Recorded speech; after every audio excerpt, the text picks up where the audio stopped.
Welcome back here to Wake Up Call with Dan Tortora on WakeUpCallDT.com, your one-stop sports shop, and on MixLR.com/WakeUpCallDT here hanging out with you on a beautiful Thursday.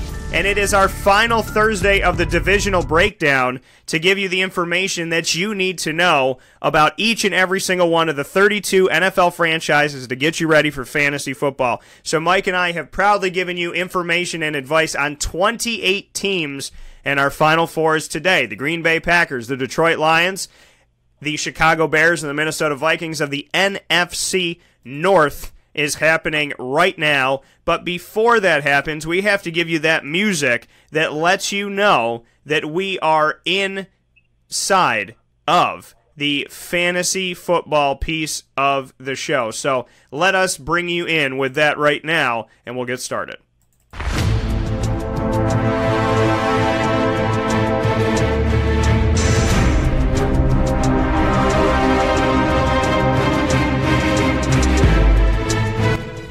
The Wake Up Call Fantasy Football Power Hour is upon us right now here on Wake Up Call with Dan Tortora, and I'm honored to have Mike Sofka. This is our third year of doing this weekly, and even more so, every single year we seem to push the term.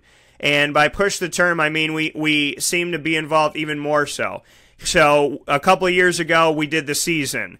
Last year, we did the season and a little bit more. This year, we're not taking any time off for the most part because we know there's no off-season in fantasy football. Hall of Fame FantasyFootball.com is where you go to get Mike Sofka's information as well as his packages and draft aid and aid throughout the season with your fantasy team. So you can go and check Mike out. He's in the Hall of Fame. He's in the Fantasy Football Hall of Fame, hence why Hall of Fame FantasyFootball.com is the place to go and the place to be.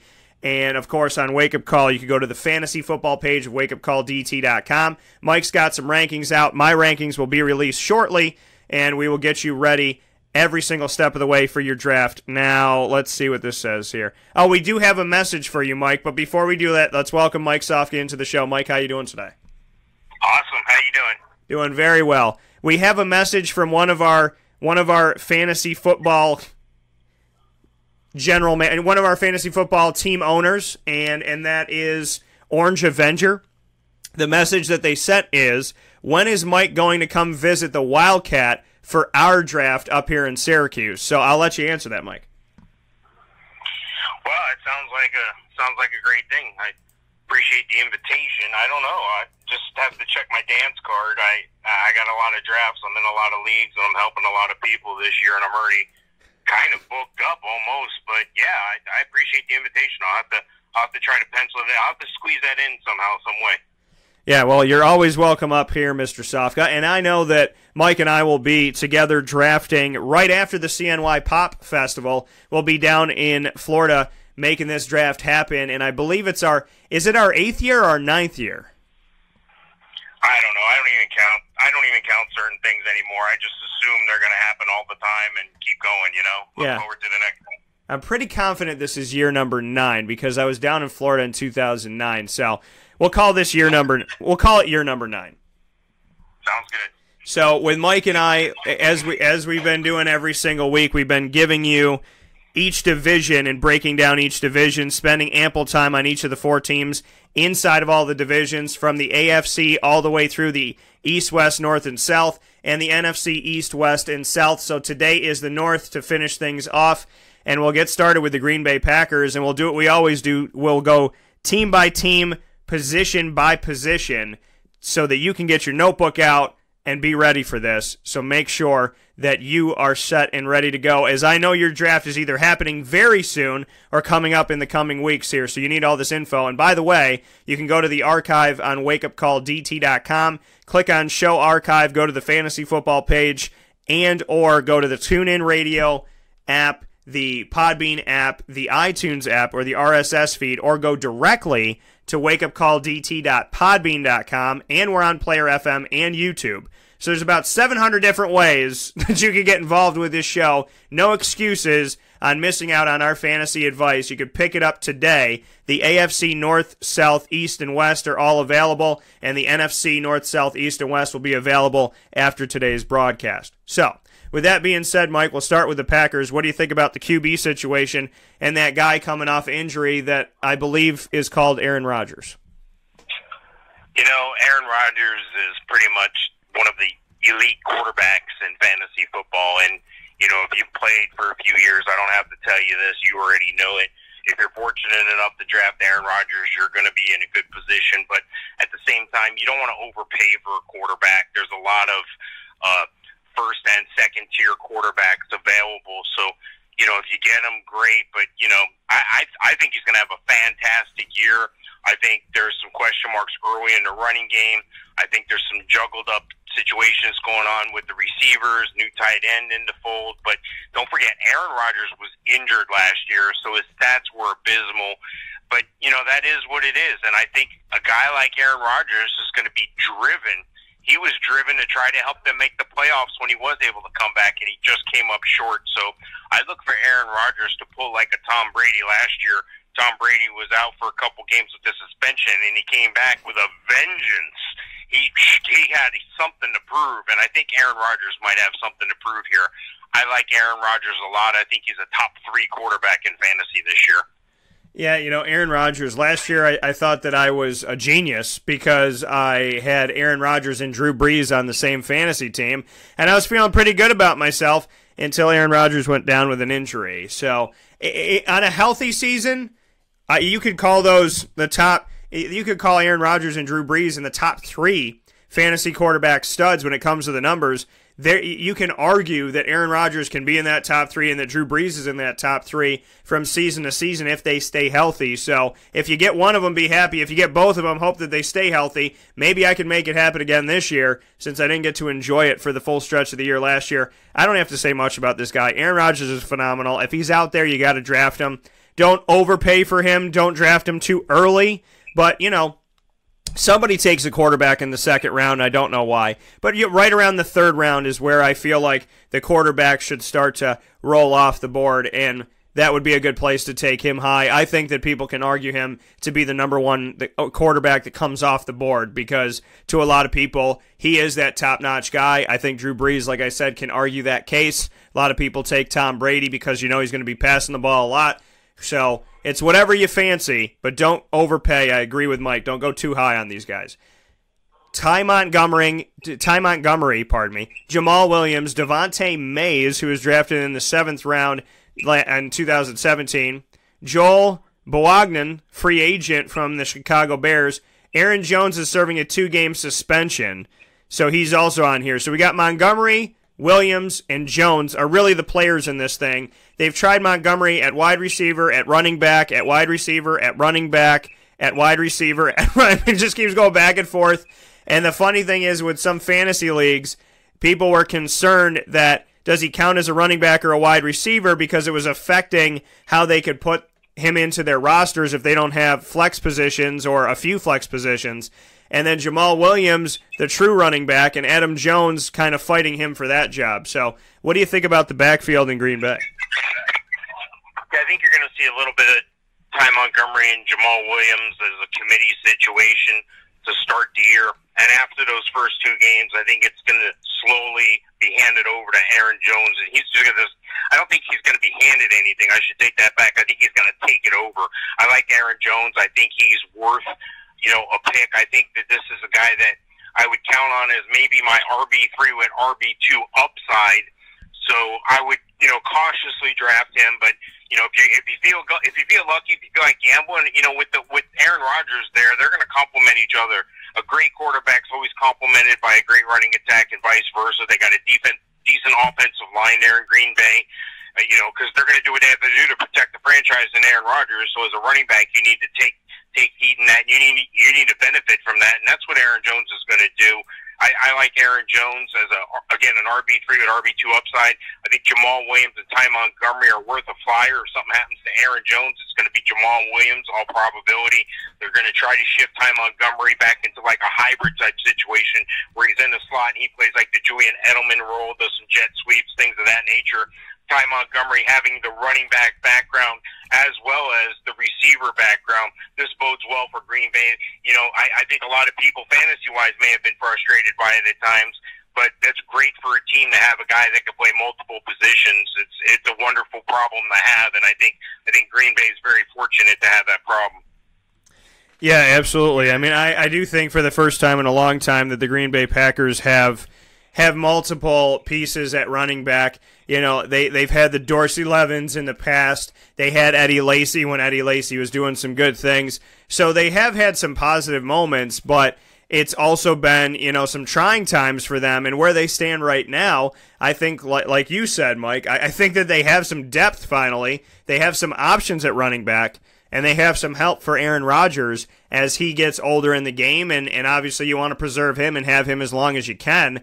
So Montgomery, I look at him as like a mid-rounder type of guy. I think Jamal Williams or Aaron Jones, you could pick up one of these guys probably in like, I don't know, 6th, 7th, 8th round, something like that. We draft 18 rounds, so our middle is right at 9.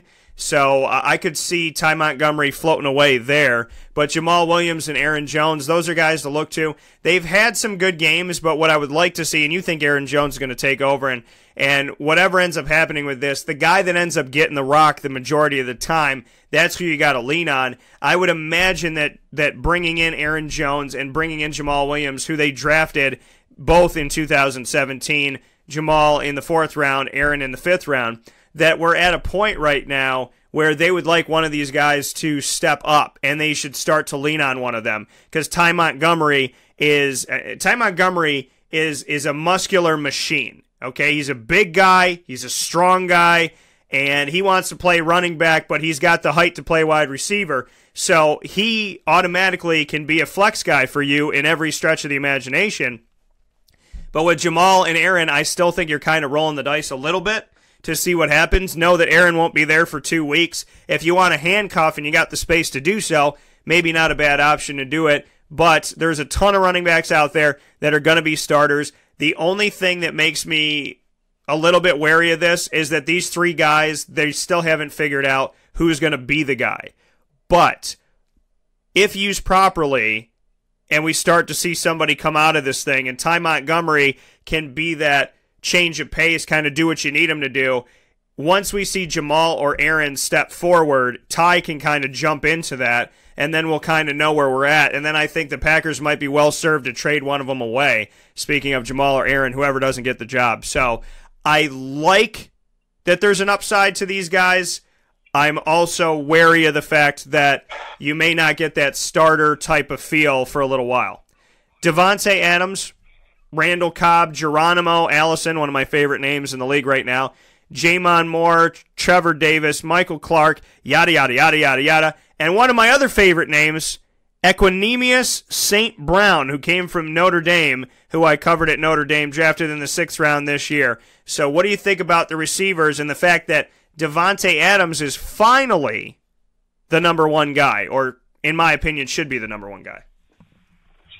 No, he is the number 1 guy. There's no doubt about that. You know, I think that this should be looked at as Geronimo Allison's coming out party year.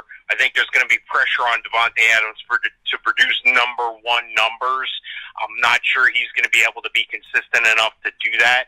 So I think he's a wide receiver 1/2 on my roster. But, you know, Randall Cobb is a touchdown machine. Ever since his days back in Kentucky, he could play just about any position, from quarterback to running back to wide receiver. Just get the guy the ball in space, so you're going to see a lot of him in the slot as usual. Geronimo Allison should be on the outside, the other side at Devontae Adams, and I think Geronimo Allison is going to be up against the number 2s more than likely as far as the second best cornerback on the other team. So I think he may be at the point where he can rise above your number 2 cornerback. So I think Geronimo Allison's a good gamble. I like him as a wide receiver 5 with solid wide receiver 4 upside.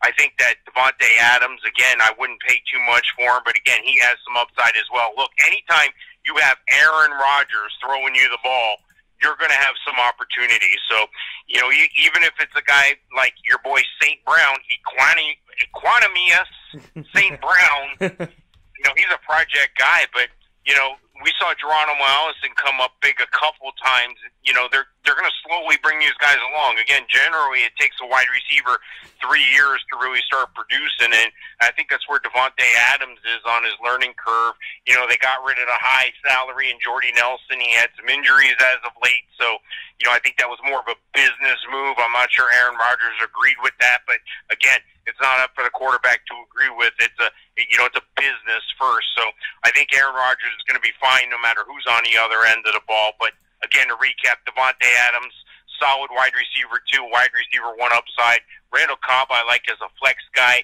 I think they're going to get him the ball in space. And Geronimo Allison's a wide receiver 4 or 5, really a 5, has upside for 4. Yeah, you know, when I look at this and I mean, Davante Adams, he had number 1 numbers when he was a number 2 behind Jordy Nelson. The last couple seasons, he's been able to put up big-time numbers, and I know that in the 2016-17 season, he put up numbers. He had more than 10 touchdowns receiving. The amount of numbers he put up, I think it was around 1,000 receiving yards and over 10 touchdowns. What he did in that season looked like what a number 1 wide receiver would give you, and it was beautiful. Now he has that green light and the open door to do this. Randall Cobb, I would figure at this point might be retired, but because he's had injury, ironically, it's kind of extended his career a little bit. So Randall Cobb's got some life here at this point in his career, which I think is great, and there could be somewhat of a resurgence of Randall Cobb. Geronimo Allison, though, he's ripe for the taking. He's got an opportunity here to maybe pass Randall Cobb, do some things on the outside, create some stuff. So Geronimo is a late pick for you. It's something that you could throw in there in round number 14 or whatever it may be. Randall Cobb, somebody's going to take him probably too early. I wouldn't take him before like round 7 or so. But Davante Adams, this is a guy that I would look to early and often. However many drafts you're in, this is a guy that I have been able to lean on, and when he is healthy, and again, it's the same thing with Aaron Rodgers. When he's healthy, he's great. When he's not healthy and he's off the field, that's the only time that I'm concerned. But when they're on the field and they're playing, they are relevant, and that's what's important. So you want them to stay healthy, obviously, but there are people that are totally healthy that are irrelevant in fantasy more often than not, or half and half, and Davante Adams is not that guy. 7 out of 8 times I put him out on the field, he's going to come through for me, and that is what you need in fantasy. So I think Davante might still be a little bit under the radar, but not in my book. Jimmy Graham is with the Green Bay Packers. Jimmy Graham, who they said maybe would return to the Saints and maybe have some fun in a reunion with Drew Brees. It didn't happen, and now he gets Aaron Rodgers. So he gets to play with 2 of the best fantasy quarterbacks of all time and 2 of the best fantasy current quarterbacks, I should say. Shouldn't say of all time. 2 of the best fantasy quarterbacks now and 2 of the best current active quarterbacks in reality. Jimmy Graham's on the team. My guy, and this pains me to say it, Mercedes Lewis. It pains me because selfishly I've been covering him for the last 10 years in Jacksonville, but I'm happy for him that he got a job. Lance Kendricks is here as well. So Kendricks was supposed to be the number 1 guy for the Rams. That didn't happen. Mercedes is supposed to be the guy in Jacksonville. They let him go. And Jimmy Graham was supposed to go to Seattle and do what he did in New Orleans, and that didn't happen. So we got a bunch of guys that used to be number 1s. What are your thoughts? I like Jimmy Graham a lot. I think if you're in a touchdown-only league, Jimmy Graham's a good tight end to have. I think he's going to be the red zone target, large hands, knows how to break away in the red zone, knows how to scramble when the play breaks down.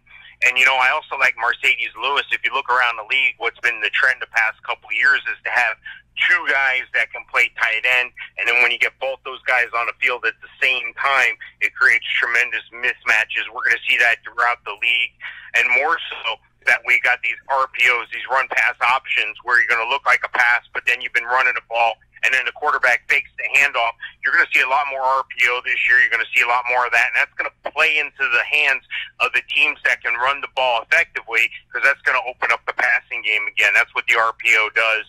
So the bottom line is I like Jimmy Graham. I think you could do better as a tight end 1. In a touchdown league, he is a tight end 1, touchdown-only league. But in a combo league, like most leagues are with standard scoring, even if it's not PPR, he's probably a tight end 2 with tight end 1 upside. and the Mercedes Lewis, that's a stretch for you, but I wouldn't be surprised, and there may be times where he might pay off in daily fantasy. Mercedes Lewis is going to be an affordable option for you. So, yeah, Jimmy Graham's a good guy to have. Aaron Rodgers, I mean, he's got to be licking his chops. He's got to be ready.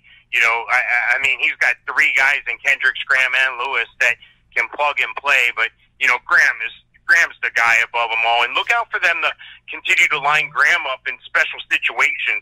Remember, when he was in New Orleans a few years back, he lined up at wide receiver roles more so. He lined up split out more so than he was a tight end, and that's what led to those sticky contract negotiations back then. So Jimmy Graham, a dynamic guy, and I like all three of those guys.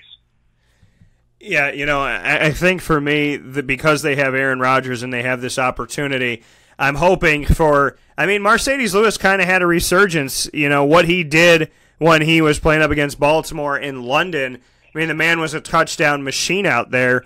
So I think Mercedes is definitely worth it. I think that he still has some life left in the game by every stretch of the imagination. I like what Mercedes Lewis can do.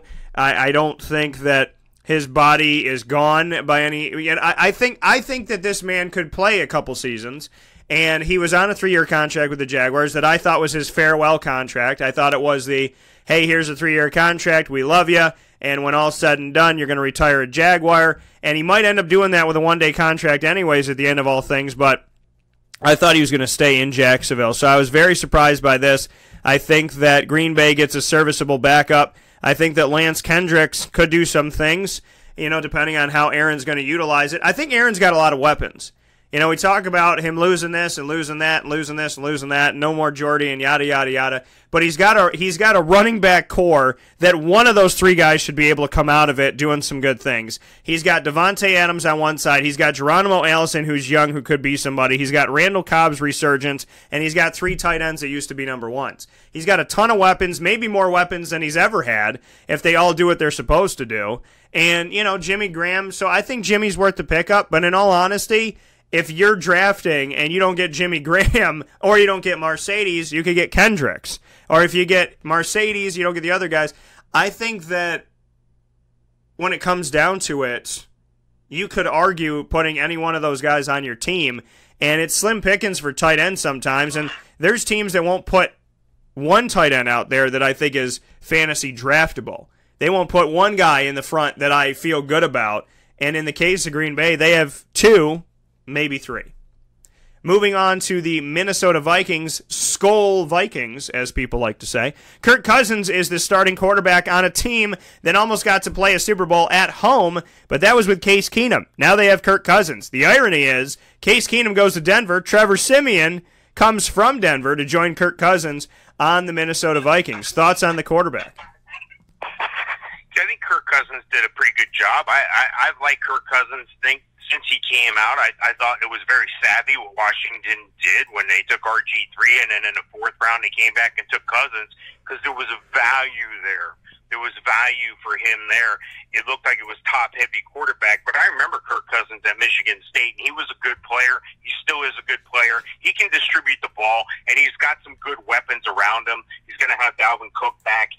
Some of the receivers are highly capable, both Thielen and Diggs, after their performances last year, could be the number one on a lot of other teams. But, you look at what Thielen does, you look at what Diggs does, you look at Kyle Rudolph, the tight end, the big-handed guy out of Notre Dame, the guy that can get the ball in the end zone, can break loose from somebody in the red zone.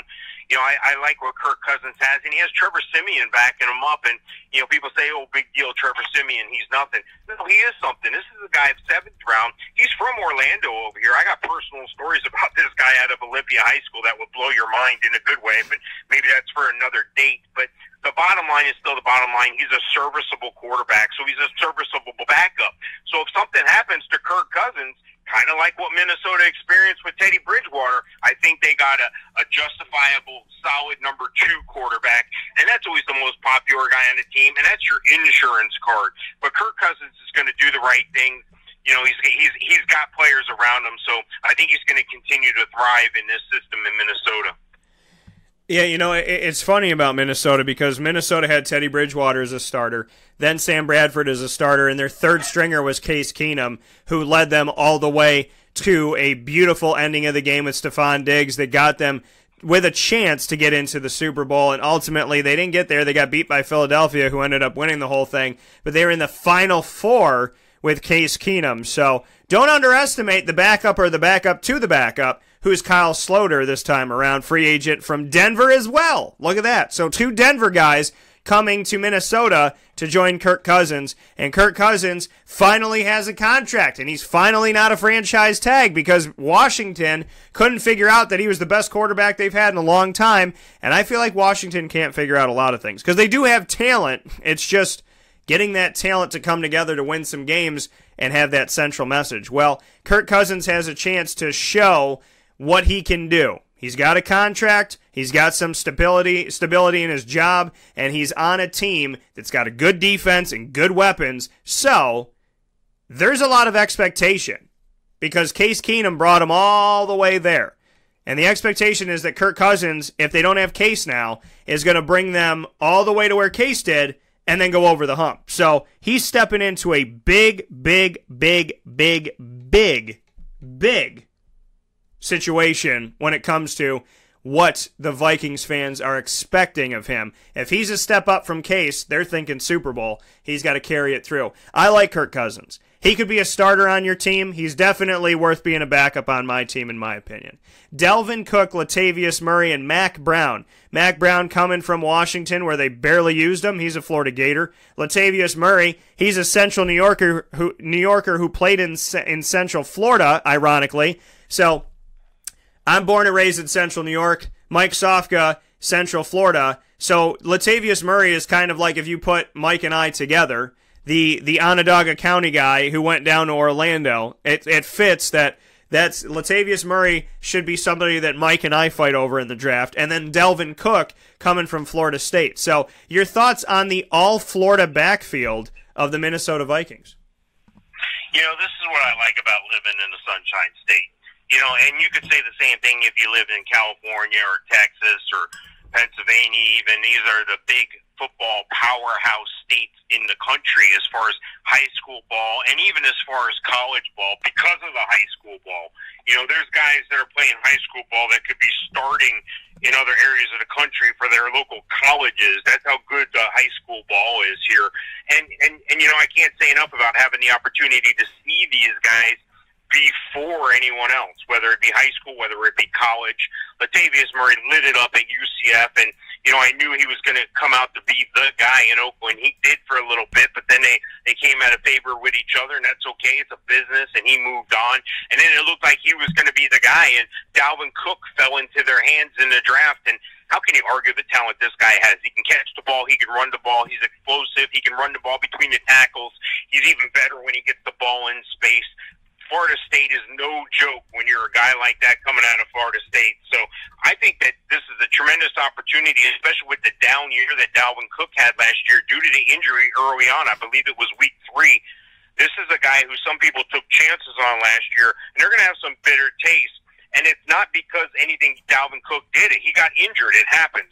So I look for Dalvin Cook to be a solid running back 1 who you may be able to steal as a running back 2, i.e., you can probably, if he's there in the second round and it's your turn, take Dalvin Cook. Do yourself a favor. You'll be paid off later. There's a couple other guys I'd like to pick ahead of him, but he could end up being a top 5 back, especially in a PPR league. Latavius Murray, he's a great backup to have. He's a great handcuff. But, you know, I wouldn't overinvest in a handcuff. I'd look elsewhere. But you know what? Latavius Murray is going to continue to get the ball. They're going to keep him in the game just in case something happens. Or maybe they're going to use Dalvin Cook back in. I haven't seen a lot from Dalvin Cook yet, but they say he looks faster and more explosive than he did even before the injury. So I find that hard to believe. So, yeah, I think you could be solid in drafting either one of those guys. Just don't overpay for either one of them. But Dalvin Cook, even if he did mess up and overpay, he's going to pay off. He's got top 5 back written all over him. Yeah, and in all honesty, you know, Dalvin Cook is another guy that if he had stayed healthy, look at what he could have done for people, you know, could have vied for Rookie of the Year. So I like Dalvin Cook and Latavius Murray. I would like to think that Latavius can get back on things here. He had some good moments in Oakland, but ultimately it didn't work out. I feel like Oakland struggles with their running backs, and maybe that's what John Gruden's going to change since he's an old-school, smack-you-in-the-mouth type of guy.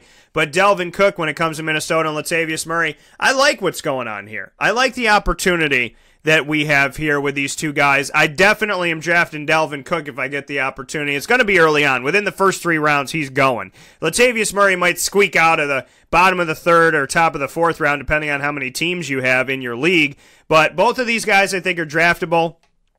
I want to believe that Latavius Murray has something in the gas tank because I got to cover him at UCF when he was there. I actually got to cover him in his last game when he was there when they were playing in the Conference USA Championship, which is crazy with George O'Leary as the head coach. So I'm excited about the resurgence of Latavius and Dalvin Cook. To me, he could be one of the, if he does what he's capable of doing, because granted I covered him at Florida State as well.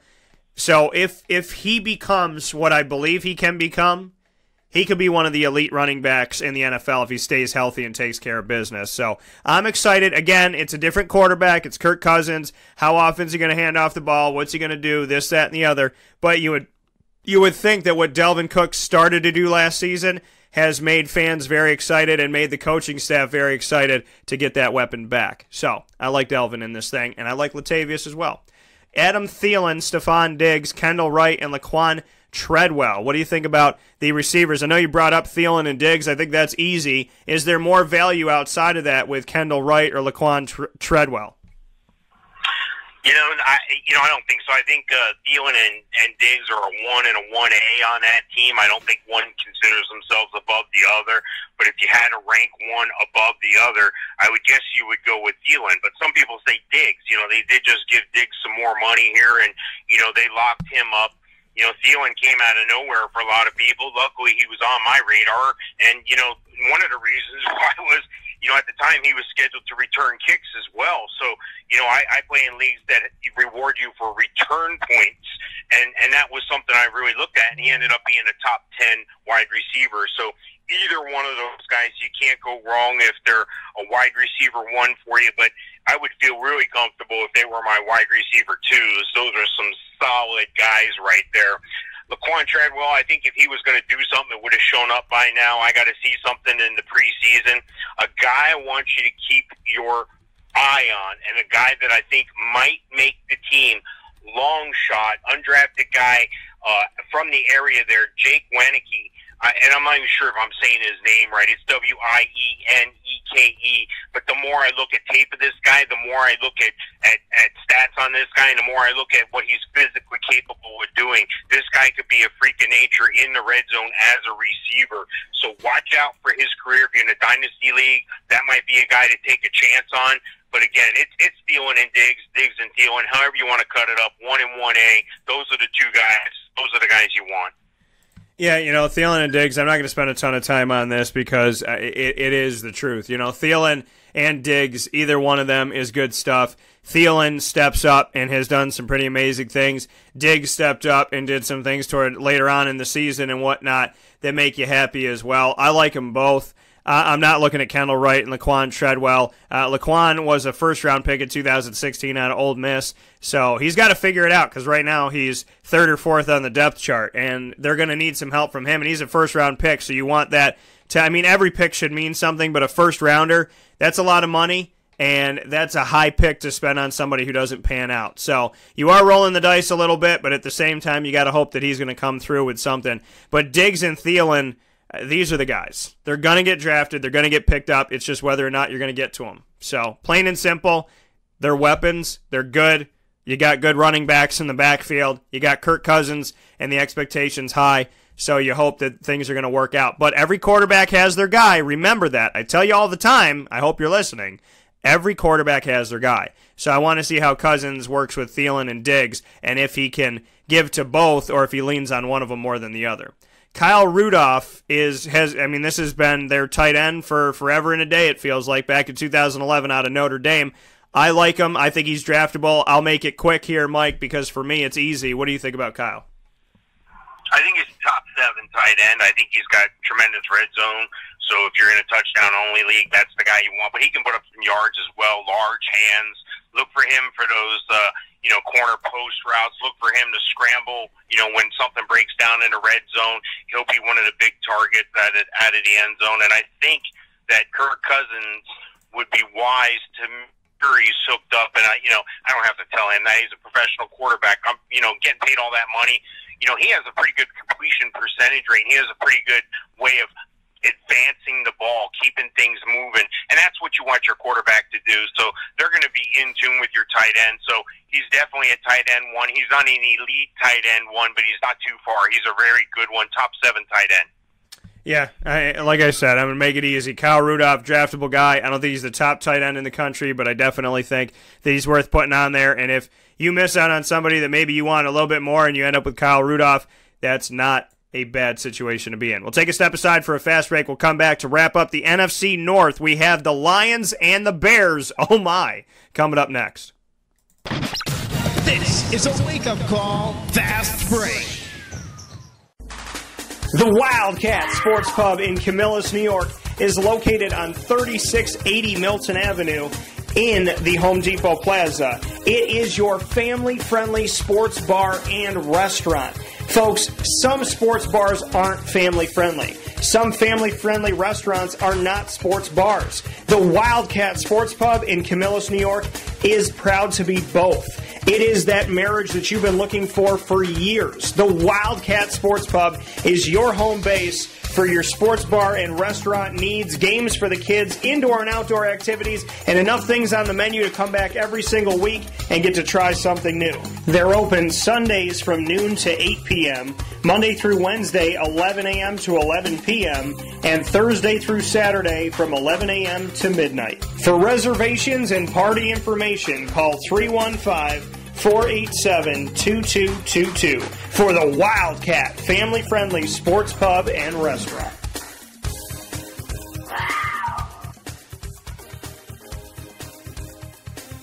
Consistency is, consistently hard to find, unless you head to 119 East 2nd Street in East Syracuse, New York, the home of the Pen and Trophy Center, who has been serving us Central and Upstate New Yorkers, as well as beyond, for decades. The Pen and Trophy Center on 119 East 2nd Street in East Syracuse, New York, gives you an amazing and unique way to customize a memory today. Say it with the Pen and Trophy Center.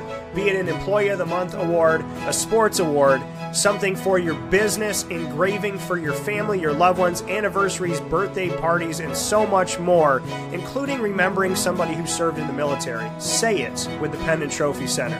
119 East 2nd Street in East Syracuse, New York. The definition of consistency is pen and trophy. Browse their products on penandtrophy.com. That's penandtrophy.com, and call them for more information at 315-422-8797. That's 315-422-8797. Welcome back here to Wake Up Call with Dan Tortora on WakeUpCallDT.com, your one-stop sports shop, and on MixLR.com/WakeUpCallDT. Was just talking with Mike about this off the air. Him and I get to draft together every year, which is awesome. And obviously, sometimes it's hard to get everybody together and get on site and whatnot, but we're doing that. So the CNY Pop Festival is this coming Sunday, August 12th. Not this one, but the next one. So August 12th. 10 a.m. to 7 p.m. Buy your tickets at cnypopfestival.com. You don't want to miss it. And I'm so excited about this. But I said in the back of my mind, I'm drafting with my Florida peeps after that. So I was just saying to Mike off the air about this. I am a child because we tell you all this information. We share it with you. But you got to think about this, folks. Mike and I spent a lot of time on the NFL, pretty much talk about it daily, and are constantly ear to the ground thinking about things. And fantasy football for us is like a play date with a bunch of your friends. And so for me, I'm stoked about the CNY Pop Festival, obviously. And then I told Mike off the air, I'm like, listen, dude, I'm like, hey, I get to go see all my Florida people the week after. We're going to be drafting and hanging out. This is going to be awesome. So, Mike, we have a good time. And I think, Mike, will in our 80s, 90s, we'll still be big kids because we'll be able to draft together. Yeah, I'm looking forward to it. This is my favorite time of year. It's almost like Christmas every morning for me, draft season here. You know, I get up, I can't sleep. I get up, I'm thinking about stuff. I'm thinking about football. I can't wait. Tonight's the Hall of Fame game, and I'm really excited about all this stuff. Football is back. It's a good time to be alive. It's so awesome. So Mike and I get to be children every day, and it's good. Adults and children, big kids.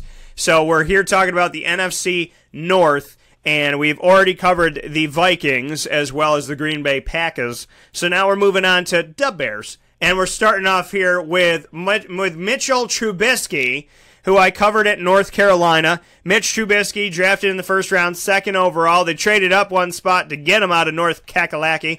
And behind him is Chase Daniel, the perennial backup, and Tyler Bray, who's also a backup. And here's some irony. Chase Daniel and Tyler Bray both played for Kansas City at some point in their careers. So what do you think about the fact that this is the Mitchell Trubisky show? There's no Jay Cutler or anybody standing in front of him. It's Trubisky or bust at this point. I like it a lot. The more I see him, the more I like him. So it really shows me. I had my doubts when they picked him, and then as I started to watch him, I saw some of the things that make him have the tools of a professional quarterback, a thing of maintaining control, not overreacting, not getting frustrated, able to break out of the pocket, not the fastest guy, but he's able to step up into the pocket. The NFL likes. They like guys who can move in the pocket, yet can step up into the pocket and big enough to take a hit. He's a big guy, he's got a strong arm, and he's got an excellent running attack. He's got, I think do or die with the quarterback to wide receivers this year, but the addition of Trey Burton at tight end, which I consider him to be a wide receiver in all reality, I think Mitch Trubisky is going to have a solid year. Not an elite quarterback by any stretch of the imagination. I wouldn't classify Trubisky as a top 10 quarterback, so he's not my quarterback one, but maybe as a backup quarterback, and maybe he'll surprise you and do something good for you with your starters bye week. Well, here's the thing, and Mike brought it up here. There are a lot of weapons. There are a lot of weapons on the Chicago team now. They spent some dough. They got some bread out there in the game. So Jordan Howard, he's back. Tariq Cohen is back. Those two guys got to figure things out in the backfield. We'll talk about that in a minute. But Allen Robinson, former number 1 at Jacksonville, he's back coming off of his ACL injury, and God bless him, and I hope he'll be okay and stay okay by the good grace of God, because I appreciate him and never want to see somebody get hurt on, with any sport. Taylor Gabriel coming over from the Atlanta Falcons, where things didn't work out on him being a potential number 2 to Julio Jones. Kevin White was drafted in the first round, 7th overall back in 2015, and has not had a healthy season yet out of West Virginia, hoping that he will now. Anthony Miller, who I covered at Memphis, drafted in the 2nd round, 51st overall, which I think is a steal because he could have been a first-rounder. They have Benny Fowler, who came from Denver, who filled in for some of the guys when they got hurt, which was good stuff. Josh Bellamy's back on. He's on the team now, came on waivers in 2014 out of Louisville. So there is some depth here at wide receiver for Mitch Trubisky and at running back, and we'll discuss that at length in just a second here. But if for nothing else, I'd get Mitch as a backup. If I'm having 2 quarterbacks, 3 quarterbacks, he's got weapons, folks. And Mitch Trubisky, if you know Mitch, go back and read Mitch's story, because Mitch had to stand behind Marquise Williams at North Carolina and wait his turn. And wait and wait and wait. And Larry Fedora called him the consummate professional, a guy who had patience, a guy who knew when his turn come, he was going to take it and do what he needed to do. When he was asked to fill in, he filled in. And when he was finally the starter, he went out there and gave it all, gave it what he could, and did what he could. I think that Mitch Trubisky is a nice young quarterback to put on your roster as a backup, to have him hanging out there, because if he does and when he does surprise you, you can say that you drafted him and you were smart and you did it because you listened to Wake Up Call to Mike Sofka and Dan Tortora. Jordan Howard, Tariq Cohen running back situation. Sometimes it worked, Mike. Sometimes it was awful. What do you think about it now? Yeah, I think that both of these guys are tremendous athletes. I think that Jordan Howard's more the between the tackles, ground and pound guy. Tariq Cohen more the scat back type, more the throw him the ball in space, put him in the slot, throw him screens. But I think they're going to make more of an effort to get the ball to Jordan Howard this year. I've heard the coaches in Chicago say as much that they're going to try to get Jordan Howard more touches. So that bodes well for you. When you know that's the game plan every week, they're very conscious about that. That makes me feel good about Jordan Howard being a running back one, not an elite running back one, but on the back end of being a running back one. Tariq Cohen can be a running back 2 or 3 for you if you're in a PPR league, more on the 2 side. Tariq Cohen's going to catch the ball. He's going to get his share of touches, and if anything should happen to Jordan Howard, they're going to go to that situation, more so Tariq Cohen, and then Benny Cunningham coming in and helping out as well. But, Jordan Howard is where the money is at. That's where the value is at for Chicago. Yeah, for me, Tariq Cohen, I mean, he was the guy that I thought maybe he'll be this, maybe he'll be that, maybe he'll help out here, there, and whatnot. But ultimately, it was up and down around the corner. There were weeks where he had 1 yard. There were weeks where he took care of business. I still am wary of drafting either one of them, but if I had to lean, I agree with Mike, I would lean on Jordan Howard because Tariq was more inconsistent than Jordan was, and Jordan can catch the ball out of the backfield and do some cool things. So Tariq is not undraftable, but he should drop down. Now, I don't think he necessarily will. I think people are going to draft him too early, but I would let him fall a little bit. If I miss him, I miss him. Jordan Howard, I'd put him on my team. He's not my number one, but he could be somebody on the team. I think they're both talented. I think they're both capable. If the Bears can figure out how to utilize them both and make sure they both get touches, both get carries, both get opportunities in this game, then we could be looking at something pretty special here under Matt Nagy, who was hired January 2018. So this is his first go-around with the squad as their head coach. So hopefully he can figure out a way to utilize Howard and Cohen at the same time, and Mark Helfrich can do this, can figure this out as the offensive coordinator of the team, because it would be a sin for me to see these two guys not be utilized and have wasted talent. I think they're both draftable. If they're both used correctly, I would lean on Jordan Howard more than Tariq Cohen right now, in this moment. Allen Robinson, Taylor Gabriel, Kevin White, and Anthony Miller, Josh Bellamy, Benny Fowler. I'm excited about these guys. I'm excited about the wide receiver situation. And like I said, they spent money. They put some stuff out there. They're not doing the definition of insanity, which is putting Kevin White out there again, expecting a different outcome. They went and got Allen. They went and got Taylor. They went and got Anthony Miller. What do you think about this? Well, you're right with the Kevin White thing. He's been injured the whole time, and the only guy that was injured more than him, I think, having the same expectations, was the guy from the year before, in Cameron Meredith, and he's gone now as well. So I think that, Kevin White, he could be the difference. He could show up, and if he does, because he's had his time, the mental part of the game is a lot of it, and the second part is staying healthy, and he just couldn't stay healthy. So maybe his mental game is there. Maybe he's had the opportunity to work, and maybe he'll continue to work and grow. Maybe they saw value. That's why he's still there. But think about this. Allen Robinson coming over from Jacksonville immediately steps in the number one role like he had in Jacksonville. But how good did Jacksonville have it? They had another number one on another team in Alan Hearns, who's now the number one in Dallas. Now, mind you, both these teams have mediocre to bottom-end receiving corps, but there's a lot of opportunity here, and there's a lot of talent and speed. And you look at a guy like Anthony Miller, who I had the pleasure of seeing live. I've been able to go see some UCF games, so I've been able to see them play Memphis. I've been able to see them play Maryland and these other teams. And, he went up against Mike Hughes, who was a top draft pick defensive back out of UCF. So these guys are already playing up against that level of talent. I look for Anthony Miller to make somewhat of an impact this year, but temper your expectations. He is a rookie. So I think Allen Robinson is a number one wide receiver. I think he's a bottom-end number one wide receiver. And I think they have a great running game there in Chicago, and that's going to bode well for him because you have to have that balanced attack. Look for Allen Robinson to be a bottom-end wide receiver one. If you're in a dynasty league, no harm in going after Anthony Miller. And if you want to take a chance at a wide receiver 5, look for Kevin White. Yeah, Kevin White for me, and like you said, wide receiver 5. I mean, it's low on the list. It's a guy that you kind of pick up. You don't expect anything out of. If you get something, great. If you don't, that's cool. It's kind of like when you're buying stock and you're like, I don't know what this company is, but I roll the dice on one company every once in a while, so I'm going to roll my dice on this one. It's kind of how it feels like. So, Allen Robinson, is he my number one guy? No. He's not. I think Anthony Miller could be something to this team. Taylor Gabriel. This is the thing. Allen Robinson's automatically the number one in Chicago because Chicago didn't have a number one. Because their number one was Cameron Meredith. And so is Allen going to do some stuff? Yes. Would I put him on my team? Potentially. Am I going to draft him high? No. I mean, I'm letting you know my honesty here. I'm not picking him high.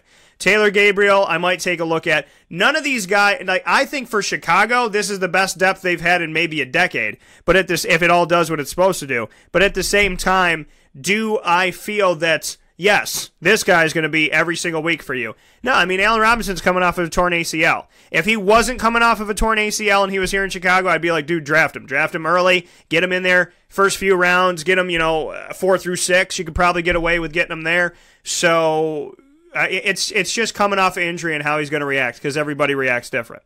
And I hope that he reacts well. Anthony Miller, love this kid out of Memphis. Love him, love him, love him. Hoping the best for him. He is a late round guy. Some people are going to pass on him. He might end up at the bottom of the draft for you, so you could just squeak away with him after you already picked up 4 wide receivers. Taylor Gabriel, it depends on what he does. I mean, this is kind of like a show me something type of team because I want to see how Allen responds. I want to see how Taylor Gabriel is on a different team since he was quiet in Atlanta. So if I had to draft anybody today in the moment, it would be Allen Robinson. I'd draft Anthony Miller late. But again, it looks great on paper. It's exciting for the team, but it still has to come through. There's a lot of newness on Chicago. Trey Burton, you brought him up. He's their tight end. Coming from the touchdown, passing through to Nick. Don't forget about me, Foles. Adam Shaheen is behind him, drafted in the second round out of Ashland, which sounds like a show on AMC. And Deion Sims is coming from the Miami Dolphins, came there last year and went on to Chicago. So I think this is the Trey Burton show, but something tells me Chicago's going to use a couple of these guys. Yeah, they're going to use a couple of them. Deion Sims does have some experience. Adam Shaheen started to come on late in the season last year for Chicago. Here's the bottom line. Trey Burton's the guy. You saw him in the Super Bowl with that play that he had in the Super Bowl. He was a quarterback. He was a quarterback in high school. He was a quarterback when he went to the University of Florida. I had the opportunity to see Trey Burton up live in person. I had the opportunity to see him score 6 touchdowns in one game for the Florida Gators. And any time you have a guy that can score 6 touchdowns against that level of competition in one game, he's a pro athlete. He gets it. It took him a little time on a learning curve to get through the speed and the plays and so forth. But when he did have his time to shine, he took advantage of it. You see what happened to him. So I look for him to line up in different areas. I look for him to line up in the slot. I look for him maybe even in some Wildcat. I look for him to be a guy that they turn to at all times. He's like the Dallas Clark of tight ends, if you would. He's not the biggest guy. He's not the strongest guy. He's not the fastest guy, but he seems to get it done. He's got a nose for the ball. He knows how to make people miss, and he knows the game of football. Very intelligent guy in Trey Burton. Trey Burton could be a bottom-end tight end 1 for you. I look for him to be more so of a tight end 2 with tremendous tight end 1 upside. You're amped up, Mike, about this. I mean, I think it's fair to say that you like your Gators, but you're loving Trey Burton, and I love the energy that's coming off of this. You think he might be a little steal in this thing? Yeah, but I think that with as much steam as he's come off with in the Super Bowl and the big contract he just landed, there is a chance he'll get overdrafted. So, if he goes to somebody else, don't worry about it. As long as you get a top 5 tight end, you're above half the league. Yeah, so we're in a situation right now where I think Trey Burton's a draftable guy because he can be used in different situations. He was a free agent out of Philadelphia, so I can't believe they let him go, but they let him go. So I like it. Trey Burton, he's not my number 1 guy. He'd be my backup guy, kind of my let's see what happens guy, but I'm excited about it. Chicago, a lot of weapons. Great guy to get as your tight end. Wide receivers depth, running back depth. Mitch Trubisky, like the kid. So Chicago has tremendous upside this season if all happens accordingly. But if I had to draft today, in the moment, Jordan Howard would be the first Chicago Bear I'd take, and Mitch Trubisky would be my backup quarterback somewhere. And Tariq Cohen, we would have to wait and see. It depends on where I'm at and what I got, because he spurned me last year and it upset me, but you have to leave the past in the past, and you have to believe that there's more to Tariq Cohen than what we saw with our eyes last year. Finally, the 32nd of 32 teams that we have done in this discussion in the Fantasy Football Power Hour, brought to you by the Wildcat Sports Pub in the Penn and Trophy Center here in Central and Upstate New York, with Mike Sofka of Hall of Fame FantasyFootball.com and myself, Dan Tortora of WakeUpCallDT.com. We have gotten to this moment. Johnny, our resident Central New York Detroit Lions fan, is absolutely ecstatic. He's been sending me random messages that look like Tourette's of a Lions fan. He wrote me, let's see what he wrote. This is the Lions fan Tourette's. Lions will win NFC North. Stafford top 5 quarterback. Kenny Golladay with nothing else. Sleeper with exclamation points. And Kerryon Johnson will steal the show. So, we have a lot to talk about with this team. I love that Johnny's amped and excited. And let's give a shout out to Johnny because he's getting married very soon. Matt Stafford, Matt Castle behind him, and Jake Rudick behind that. What do you think about Matty Stafford, and where does he land with the elite of the NFL quarterbacks, Mr. Sofka? Well, Matt Stafford's always been an elite quarterback, even when he was in college at the University of Georgia. This is a guy playing against SEC. That's the NFL junior. They say the NFL doesn't have a minor league. Yeah, they do. It's called the SEC. And if you remember him playing in the SEC, he's doing what he did then, and he's doing it now. He leads the team. Although he's not the glitziest, the shiniest, the prettiest, newest toy out there, he seems to get it done. I look for him to be a bottom-end quarterback, one solid QB2 for you. I think that he has the element of surprise in his pocket with them bringing in Kerryon Johnson and LeGarrette Blount, still having Theo Riddick in the fold. Golden Tate, even though I don't think he's a true number one, he's solid. Marvin Jones is excellent. Kenny Golladay can light it up. Their weakness and the problem seems to come up at tight end. I'm not sure what's going to happen there, and that's usually the quarterback's best friend. But look for him to continue to lead the team. He makes a lot of money, and rightfully so. He's a good quarterback to have.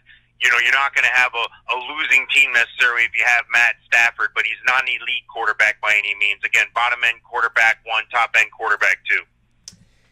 Yeah, Matt Stafford, I've had him on my team before. I've had my moments with Matty Stafford, but it is not as consistent as I need a fantasy quarterback to be, and it's dealt with the inconsistencies of what's been happening in Detroit. They have Matt Patricia now, and they have a whole new coaching staff with some Syracuse former coaches that are on that staff, including their defensive coordinator, Paul Pasqualoni, one of my favorite coaches, if not my favorite coach of Syracuse football history. And that's not to take away from Coach Schwartzwalder. It's the fact that I grew up seeing Paul Pasqualoni coach my entire childhood, and I respect the hell out of the guy, and I finally got a chance to talk to him a few years back. So, Matt Stafford on this team. Hopefully the defense will be helped by having Matt Patricia and Paul Pasqualoni, which can help out Matt Stafford. I'd like to see his numbers get a little bit better. He's not my starting quarterback. He's my backup. Not a bad backup to have. When he goes off, but I'd like to see some more consistency from Matt Stafford, and I'd like to see him put up some numbers that at the end of the season it looks good, but during the season, week to week for a fantasy owner, you got to hope that it's happening more often than not. In the backfield, which I said they needed to do something about, the first guy that they signed was Zach Zenner. It happened when I was in Detroit covering the NCAA tournament. Undrafted free agent 2015 out of South Dakota State, was the first guy signed in the offseason, Zach Zenner. Amir Abdullah is still on the team, and I would imagine that after being drafted in 2015, he had 15, 16, 16, 17, and 17, 18, that if he doesn't get it done this year, he's probably not going to be a Lion. So my hopes to Amir Abdullah to get it done, stay healthy, and make it happen. Theo Riddick is on the team. Kerryon Johnson was drafted in the second round, 43rd overall out of Auburn, and LeGarrette Blount is on the team after winning a Super Bowl with not one team, but two, the Patriots 2 years ago, and Philadelphia over the Patriots last season. So, I would imagine that LeGarrette Blount's going to get some third down carries, some short yardage carries, and some goal line carries, and I would imagine that Kerryon Johnson was brought onto the team because Amir Abdullah wasn't panning out. What do you think about this, Mike? Yeah, Amir Abdullah wasn't panning out. He wasn't getting the job done. Great career at Nebraska. Looked like he had some potential here, but I think they put too much on him too early. So what they do, they split it up more. Theo Riddick was a guy. Theo Riddick looks like a big back, but he can do they do to beef things up? They bring in LeGarrette Blount. LeGarrette Blount's a touchdown machine. LeGarrette Blount gets you those hard yards. LeGarrette Blount is the guy you can ride on when you're in a 2-minute drill, or if you're trying to wind the game down and you need that guy who can pound the rock repeatedly. That's that guy. But the guy I'm most excited about is Kerryon Johnson. If you watch SEC football and you see this guy for Auburn running up against only the toughest defenses week in, week out, catching the ball out of the backfield, being able to run between the tackles, this is a guy who's not high on the radar because he's not flashy. Well, you know what? That's good. And that's good in the position he's in as a running back. I'll take that any day of the week. If I'm in a dynasty league, I have no problems taking Kerryon Johnson. He's the guy to look for. He's the bright future in that backfield for Detroit. Kerryon Johnson is worthy of being your running back 2 on your team this year. I would temper the expectation. He's still a rookie, so you got to give some room for error there. He's not an elite running back by any chance, but in 3 to 5 years, he has every indication and every marker that shows he could be an elite running back. So look for them to lean on Kerryon Johnson, but they have tremendous talent elsewhere for the level of talent they have, for the level of where those guys are at. You know, it may get murked up a little bit in a committee situation, especially if somebody gets hurt. Yeah, I would imagine that, you know, we're not going to see Amir Abdullah really get any touches in the backfield here. LeGarrette Blount, like I said, he's going to get something. He's a guy to pick up later on, you know, 14th round, something like that. Pick him up after that midpoint. Kerryon Johnson, I'd take a flyer on him. I'd pick him up. I told Johnny, our resident Detroit Lion fan, I said, Johnny, listen, they got to get somebody in this draft. They're going to have to draft a running back. They got to make it happen. Theo Riddick, he plays injured, which I commend him for going out there even when he's not feeling the best because he makes it happen. He catches the ball out of the backfield. But eventually playing injured takes him off the field. So I'd like to see a fully healthy year from him all the way through and see what that can be and what that can look like. I think he'll always be relevant, but fantasy relevance, I don't think that'll be consistent. LeGarrette Blount, I don't see that as being consistent. I think if you're looking for a workhorse back that you're going to pick up from Detroit, it's Kerryon Johnson. Put him on your roster. If you want to handcuff him with Blount, I understand that. But just make sure that you know that, like Mike said, this could get a little bit murky because there's so many guys. Dwayne Washington was drafted in 2016. That didn't really pan out. Zach Zenner hasn't panned out. Amir hasn't panned out. Theo Riddick is not the every down handed off to him back. And LeGarrette Blount is here to help this team out, and he's a guy who's gotten better with time, and Kerryon Johnson was drafted. So I would think it's Blount, Johnson, and Riddick, and probably more Johnson and Blount, and then Riddick out of the backfield, maybe a check down guy. So if you're looking for points, I'd lean on Kerryon, and then if you're looking for a little bit more help, LeGarrette Blount, Theo Riddick, we'll see. He's a good player for the Lions. He's one of the things that they've been able to lean on in the backfield, which they've had little to nothing in the past few years. But the consistency in fantasy is what we're talking about. Wide receiver Marvin Jones, who stepped his game way the hell up after leaving Cincinnati. Golden Tate making it happen after leaving Seattle. Golden Tate's a guy that I considered undraftable. And it was because of his inconsistency, and when he was supposed to be the guy, he wasn't the guy. Well, he impressed me last year. Marvin Jones impressed me last year, and I drafted him. Kenny Golladay is coming off an injury, and they're hoping that he'll be okay because he hasn't played a full season. And then after that, you have Bradley Marquez, Jace Billingsley, Dontez Ford, shout out to him, was supposed to stay in Syracuse, ended up going to Pittsburgh, and I covered him throughout his recruitment. Very happy for Dontez Ford. Hopefully he'll make the team. But the real story is Marvin Jones, Golden Tate, Kenny Golladay. What do you think about them? I like these three guys. I like all three of those guys. The problem is they're all out of position. What I mean by that is Golden Tate's an excellent receiver. He's good at the University of Notre Dame. This is a guy who can get on the field. He can catch the ball. He can stretch the field a little bit. He can mix up with some of the average corners in the league. The problem is a lot of teams don't have average corners as their number one corner. So I think he's out of place as a number one. Marvin Jones, Kenny Golladay, the same thing. They have to prove themselves. Jones out of California, Kenny Golladay out of Illinois, not the University of Illinois, Northern Illinois is where he went, I believe. And these are guys that showed up on a map in a big way last year. These are guys on their way up whereas Golden Tate, I think, is leveled off some. The moment he had to step up into a number one role, I think that made him take a step back, and I think Marvin Jones showed more value as a wide receiver 2 than Golden Tate had as a wide receiver 1. So I think this is murked up a bit for these wide receivers, and what I mean by that is you got to really temper your expectations. While they have an excellent running back who's new on the scene in Kerryon Johnson, they have an excellent quarterback.